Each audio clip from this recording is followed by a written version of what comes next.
பொருளாதார வீழ்ச்சி வந்து கனடாவிலே நடக்குமா என்ற ஒரு கேள்விக்குள்ள You saved and you bought a home. That promise built this country. But today, that promise is broken. கனடாவில் இருக்கக்கூடிய கனடியர்கள் ஒவ்வொருவருக்குமே தலா $30,000 கடன் இருக்குது. It described a country where hard work no longer matters. 2040 வீடு ஒன்றினை பெற்றுக்கொள்வது இயலாத காரியம். The new currency in Canada is future debt.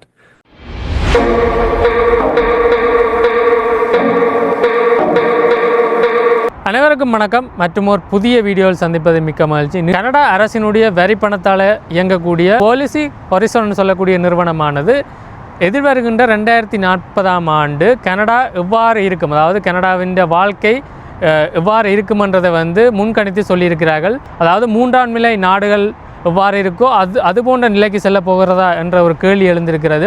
A recent federal report by Policy Horizons Canada painted a very bleak picture of Canada in 2040. That's just in 15 years from now.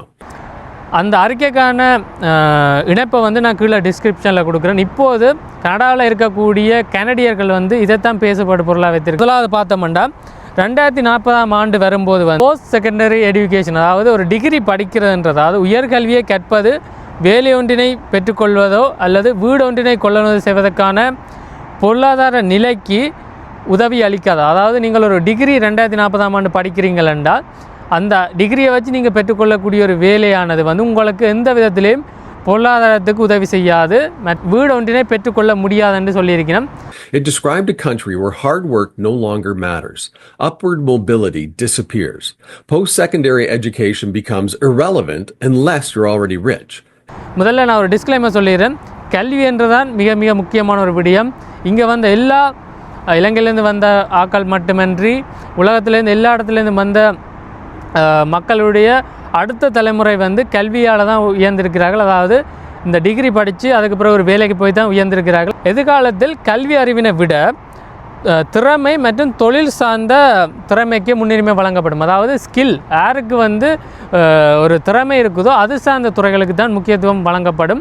கல்வி அறிவு சார்ந்த துறைகளுக்கான வேலைவாய்ப்பு குறைவாக இருக்கும் என்று இந்த அறிக்கை வந்து எதிர்கூறுது.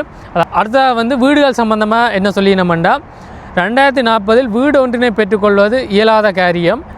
ஜென்ரேஷனல் மோர்கேஜ், அதாவது நீங்கள் ஒரு வீடு வாங்க வேணுமென்றால் அந்த 2040 ஆண்டு அது ஒரு இயலாத காரியமாக பெரும்பான்மையான ஆட்களுக்கு இருக்க போகுது. தலைமுறைகள் தாண்டி வீட்டு கடனை செலுத்த வேண்டி வருமென்றதை எதிர்வு கூறுகிறார்கள். 135 வருடம் 140 வருடம் நீங்கள் மோர்கேஜ் கட்ட வேண்டி வருமென்று சொல்கிறார்கள். அதாவது நீங்கள் 2040 ஒரு வாழ்கிறீங்கன்னா உங்களுக்கு ஒரு வேலை இருக்குது, அதை வைத்து நீங்கள் ஒரு வீடு வாங்கி விட்டீர்கள்னா அதை அந்த பணத்தை முழுவதுமாக செலுத்த 120 வருஷம் 30 வருஷம் ஆகும் என்றது தான் அதனுடைய கருத்தாக இருக்குது. 2040 நெருங்கும் போது வீட்டு உரிமையாளர்கள் மற்றும் வாடகைக்கு தங்கியிருப்போர் மத்தியில் வந்து ஒரு பிரிவினை ஏற்படும். இந்த ரெண்டு சமுதாயங்களுக்கு இடையே வந்து ஒரு பிரிவினை ஏற்படும் என்றதையும் வந்து இவர்கள் எதிர்கூறியிருக்கிறார்கள். அடுத்தது வந்து ஜென்ரேஷனல் வெல்த், அதாவது 2040 ஒருத்தர் வேலை செய்து சொத்துக்களை சேர்க்கிற பட்சத்தில் அதை விட தலைமுறைகளாக வர்ற சொத்து தான் வந்து அந்த காலகட்டத்தில் ஒரு மதிப்பானதாக இருக்கும். அதாவது 2020 அவருடைய தாய் தந்தையினர் வந்து ஒரு வீடை வாங்கியிருக்கிறார்கள் என்றால், அல்லது அந்த வீடு அவர்களுக்கு சொந்தமாக இருக்குன்னா அந்த வீடானது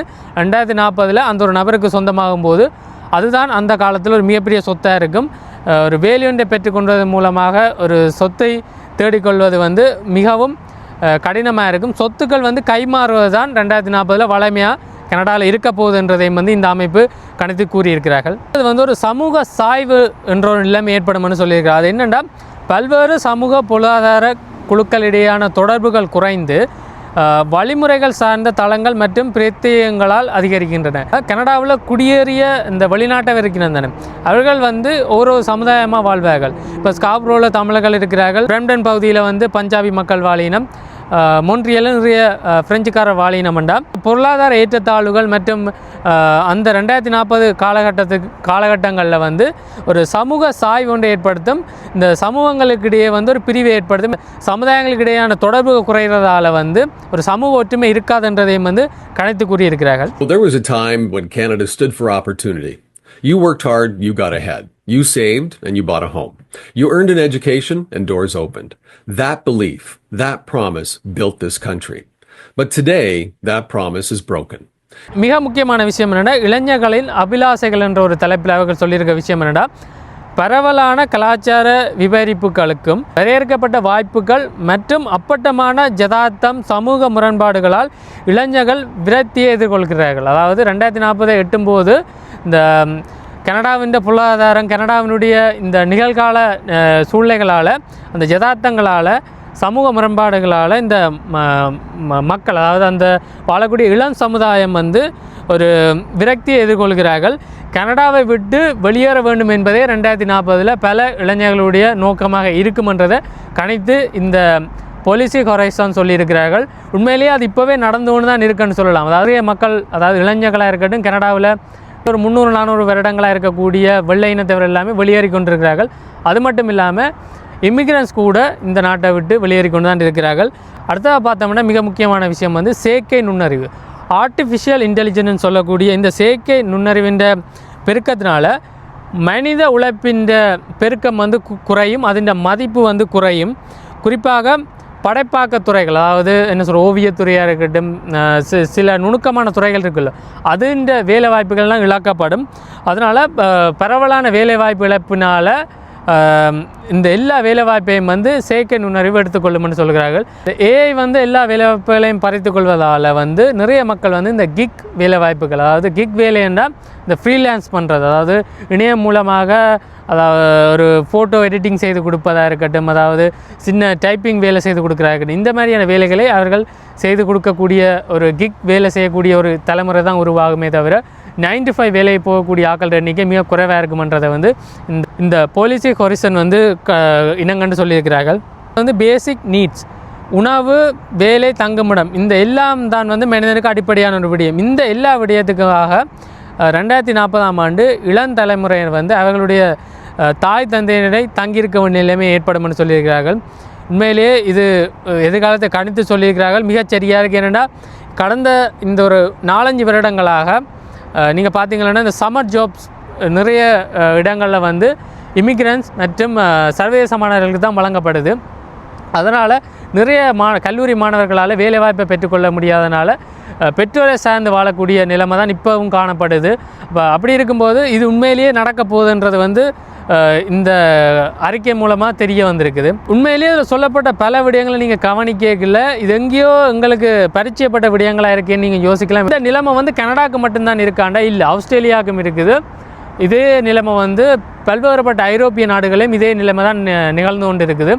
உங்களுக்கு சொந்தக்காரர் ஆஸ்திரேலியா, இந்த ஐரோப்பிய நாடுகளில் இருந்தால் நீங்கள் அவர்கள்ட்ட தொலைபேசியில் உரையாடும் போது நிச்சயமாக இது சம்மந்தமாக கலந்துரையாடுங்கள். அதாவது கனடாவில் நிலைமை இப்படி இருக்குது, உங்களோட நாட்டில் என்ன நிலைமை இருக்குது நீங்கள் கேட்டு பார்த்தீங்கன்னா இதே நிலைமை தான் நடந்திருக்கு. என்ன நடந்திருக்குன்னா, இந்த கொரோனா முடிவடைந்ததுக்கு பின்னராக அதிகப்படியான குடியேற்றம் இந்த எல்லா நாடுகளிலும் நடந்திருக்குது. அதனால் வீடுகளுக்கான கேள்வி அதிகரித்தது. முதல்ல இந்த விலைகள் அதிகரிக்கல, இந்த வீடுகளுக்கான கேள்வி அதிகரித்தது, வாடகை வீடுகளுக்கான கேள்வி அதிகரித்தது. அந்த கேள்வியால் தான் இந்த ரியல் எஸ்டேட் மார்க்கெட் அதிகரித்தது. இது எல்லா நாடுகளையும் ஒரு பரவலாக நடந்து கொண்டிருக்கக்கூடிய ஒரு விடயமாக இருக்குது. நீங்கள் இந்த அறிக்கையை சென்று வாசிக்கலாம். கீழே நான் அதுக்கான இணைப்பை கொடுத்துருக்கிறேன். And more votes are bought with your children's money and your grandchildren's money. I mean, the new currency in Canada is future debt, and no one seems willing to say it out loud. We can't afford this anymore. இந்த அறிக்கையில் குறிப்பிடப்பட்ட முக்கியமான விடயங்களை தான் நான் இதில் சொல்லியிருக்கிறேன். இது சம்பந்தமான கருத்துக்களை நீங்கள் இதில் சொல்லலாம். கனடாவின் மொத்த தேசிய கடன் $1.3 trillion. உங்கள் ஒவ்வொருவருக்கும், அதாவது கனடாவில் இருக்கக்கூடிய கனடியர்கள் ஒவ்வொருவருக்குமே தலா $30,000 கடன் இருக்குது. அது இப்போது இன்றைய தினம் ஒரு குழந்தை கனடாவில் பிறக்குதுன்னா அந்த குழந்தையின் பேரில் ஒரு 30,000 கடன் இருக்குன்னு நீங்கள் எடுத்துக்கொள்ளலாம். நீங்கள் ஒரு கனடிய குடிமகனாக இருக்கிறீங்களா, உங்கள் மீதும் ஒரு 30,000 கடன் இருக்கிறது. இந்த நாடு ஒரு மிகப்பெரிய ஒரு கடன் சுமைக்குள்ளே போய் கொண்டிருக்குது. ஒரு கேள்வியை எங்களுக்கு எழுப்புது. எப்படின்னா, இலங்கை மற்றும் அர்ஜென்டினா போன்ற நாடுகளில் பொருளாதார வீழ்ச்சி நடந்தது தானே, அதே போன்ற ஒரு பொருளாதார வீழ்ச்சி கனடாவிலே நடக்குமா என்ற ஒரு கேள்விக்குள்ளே போய் கொண்டிருக்கோம். என்னென்னா, ஒரு நாட்டில் பணத்தை சரியாக கையாள தெரியாவிட்டால் அது ஒரு மிகப்பெரிய ஒரு பொருளாதார வீழ்ச்சியை கொண்டு செல்லும். இப்போது கனடா செய்து கொண்டிருக்கிற விடயம் என்னென்னா, ஒரு பொருளாதார மந்த நிலைக்குள்ள செல்லாமல் கனடாவுடைய பொருளாதாரத்தை காப்பாற்றி கொண்டிருக்கிறார்கள். உதாரணத்துக்கு சொல்லணும்னா, ஒருவரிடம் கடன் அட்டை இருக்குது, அதாவது கிரெடிட் கார்டு இருக்குன்னு வைப்போம். அவர் அதுக்கான கடனை செலுத்தாமல் அதனுடைய மினிமம் பேமெண்ட்டை எப்படி செலுத்தி அந்த கடன் அட்டையை பாவிக்கிறாரோ அதுபோல தான் கனடாவின் நிலைமை போய் கொண்டிருக்குது. ஒரு மாதத்துக்கு முன்னம் வந்த செய்தியின்படி TD டிடி பேங்க் இருக்குது தானே, அதனுடைய பொருளாதார நிபுணர்கள் என்ன சொல்லினோம்னா கனடா ஒரு பொருளாதார மந்தநிலைக்குள்ளே சென்று கொண்டிருக்கிறது. அது இன்னும் சில மாதங்களுக்குள்ள நிகழும். அதன் மூலமாக கனடாவில் 1,00,000 வேலைவாய்ப்புகளுக்கு மேலே கனடா பொருளாதாரத்திலேருந்து நீக்கப்படும் என்றதையும் எதிர்வு கூறியிருக்கிறார்கள். அப்போ கனடாவில் பார்த்தோம்னா பாசிட்டிவாக, அதாவது நேர்மறையாக சொல்லக்கூடிய விடயங்கள் என்று எதுவுமே இல்லை. இந்த அறிக்கையில் குறிப்பிடப்பட்ட பெரும்பான்மையான விடயங்கள் நடக்கும்ன்றது தான் நான் ஊகிக்கிறேன். ஏனென்றால் 2040 நடக்குமா என்றதை தாண்டி 2040க்கு முன்னரே நடக்கும்ன்றதை தான் நானும் எதிர்பார்க்குறேன். ஏனென்றால் கனடாவினுடைய நிலைமை அப்படித்தான் போகுது. ஏனென்றால் நீங்கள் நினைத்து பாருங்கள், வெறும் 3 மாதங்களில் கனடாவுக்கு 2025ஆம் ஆண்டு 8,17,000 நபர்கள் புதிதாக வந்திருக்கிறார்கள். அப்போ 8,17,000 நபர்கள் இந்த நாட்டுக்குள்ளே வருகிறார்கள் என்றால் அவர்கள் தங்குவதற்கான வீடுகள் இருக்கிறதா, அல்லது அவர்களுக்கான சரியான சுகாதார வசதிகள் இங்கே இருக்கிறதா என்றதை பார்த்து தான் இந்த 8,17,000 பேருக்குமான அனுமதிகள் வழங்கப்பட்டிருக்க வேண்டும். ஆனால் இங்கே என்ன நடக்குதுன்னா, கனடாவின் குடிவரவு பல துளைகளை கொண்டு இருக்குது. அதாவது இந்த குடிவரவில் மிகப்பெரிய ஓட்டைகள் இருக்குது. அதை உள்நாட்டிலையும் வெளிநாட்டிலையும் இருக்கக்கூடிய இந்த ஏஜென்சிகள் தவறாக பயன்படுத்தி கொள்கிறார்கள். கனடாவுக்கு இருக்க பிரச்சனை என்னென்னா, கனடாவினுடைய குடிவரவு சரி செய்யப்படாத வரை இந்த நாடு இனி இதே போல தான் இருக்கும், அல்லது இதை விட மிக மோசமான நிலைமைக்கு தான் செல்லும். என்னென்னா இந்த நாட்டுக்கு இருக்கக்கூடிய மிகப்பெரிய சவால் என்னென்னா கனடா இந்த குடிவரவு தான். அதாவது கட்டற்ற அல்லது ஒரு எல்லையற்ற ஒரு அளவற்ற குடிவரவு தான் இந்த நாட்டை மேலும் மேலுமே ஒரு வாழ தகுதி இல்லாத நாடாக மாற்றி கொண்டிருக்கிறது. நீங்கள் இது சம்பந்தமான கருத்துக்களை நீங்கள் பதிவிடலாம். அதாவது வாழ்கிறதே ஒரு கடினமாக இருக்குன்னா, ஆனால் உண்மையிலேயே கடினமான சூழ்நிலைகள், கடினமான காலங்கள்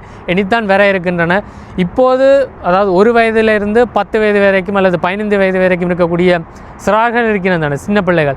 இவர்களுக்கு தான் எதிர்காலம் இன்னும் மிக மோசமாக அமைய போகிறது. அப்போ அவர்களுடைய எதிர்காலத்தை காப்பாற்ற முடியுமான்னா அதுக்கேற்ற மாதிரியான சட்டங்களும் அதுக்கேற்ற மாதிரியான ஒரு அரசு அமைந்து அந்த குடிவரவை சரி செய்ய வேணும். வேறு எதுவுமே செய்ய தேவையில்லை. கனடா குடிவரவை சரி செய்தாலே பல பிரச்சனைகளுக்கான முடிவு எட்டப்படும். நீங்கள் இந்த வீடியோ சம்பந்தமான கருத்தை தெரிவிக்கலாம். அதாவது கனடாவினுடைய எதிர்காலம் எப்படி இருக்குமென்றதை உங்களோட நோக்கம், அதாவது உங்களோட பாயிண்ட் ஆஃப் வியூவில் நீங்கள் சொல்லலாம், உங்களுடைய நோக்கில் நீங்கள் சொல்லலாம். நீங்கள் இப்போ ஒரு கனடாவில் வாழ்கிறீங்களா, என்னென்ன பிரச்சனைகள்லாம் நீங்கள் சமாளிக்கிறீங்கள், எதிர்கொள்கிறீங்கன்றது உங்களுக்கு தெரியும். அதன் அடிப்படையில் இந்த நாடு நல்லா வளர்ச்சியடைய போகுதா, இல்லாட்டி இந்த அறிக்கையில் சொன்ன மாதிரி நாங்கள் ஒரு பொருளாதார சரிவுக்குள்ளே போகிறோமான்றதை நீங்கள் கருத்தில் தெரிவிக்கலாம். கருத்து தான் இந்த வீடியோக்கான ஒரு பலன் சேர்க்கும். இந்த பாலிசி கொரைசான் நிறுவனம் கணித்திருக்கிறது உண்மையிலேயே நடக்க போகிறதான்றது உங்களோட பாயிண்ட் ஆஃப் வியூவில் எப்படி இருக்குன்றதை கருத்தில் தெரிவிங்கள். உள்ள வகையில் இருந்திருந்தால் இந்த வீடியோவை லைக் செய்யுங்கள். உங்களுடைய நண்பர்கள் உறவினர்களுக்கு இந்த வீடியோ பகிரலாம். என்னுடைய சேனலுக்கு புதிதாக வந்திருக்கிறீங்களா, என்னுடைய சேனலை சப்ஸ்கிரைப் செய்யுங்கள். மீண்டும் ஒரு சிறப்பான வீடியோவில் உங்களை சந்திக்கும் வரை உங்களிடம் இந்த விடைபெற நான் சார்ஜன். நன்றி, வணக்கம்.